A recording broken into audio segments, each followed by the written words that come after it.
All right, we're going to do a little more of an in-depth on each of the four techniques. Technique number one.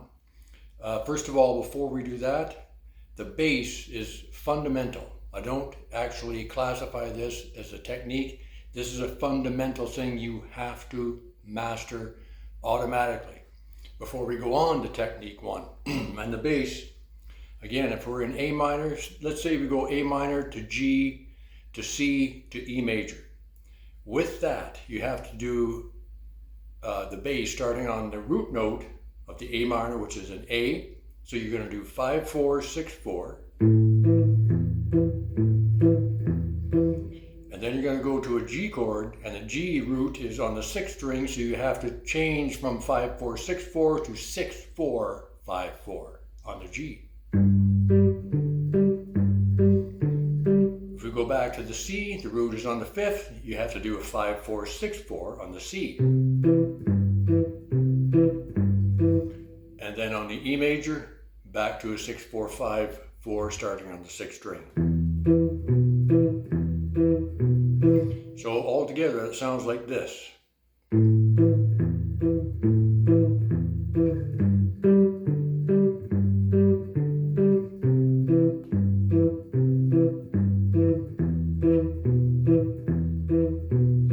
Okay, you have to get that down.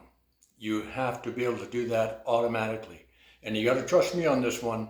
When you practice that 5, 4, 6, 4, 6, 4, 5, 4 stuff, after a while, you'll do it automatically. You won't even have to think about it.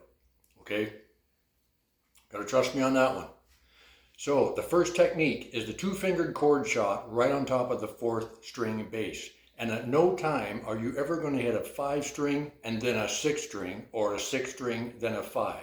It is always 5, 4, 6, 4, or 6, 4, 5, 4. And you're never going to make a chord change ever on any song until you hit that 4th string. You've got to hit the 4th string then to make a chord change. Okay, here we go. A minor, 5, 4, 6, 4. 2-fingered chord shot right on the 4th string. Down to the G. 6, 4, 5, 4. Back to the C. 5, 4, 6, 4. 2-fingered chord shot right on the 4th string bass. E major, 6, 4, 5, 4. Back to A minor, 5, 4, 6, 4. 2-fingered chord shot right on the 4th string bass.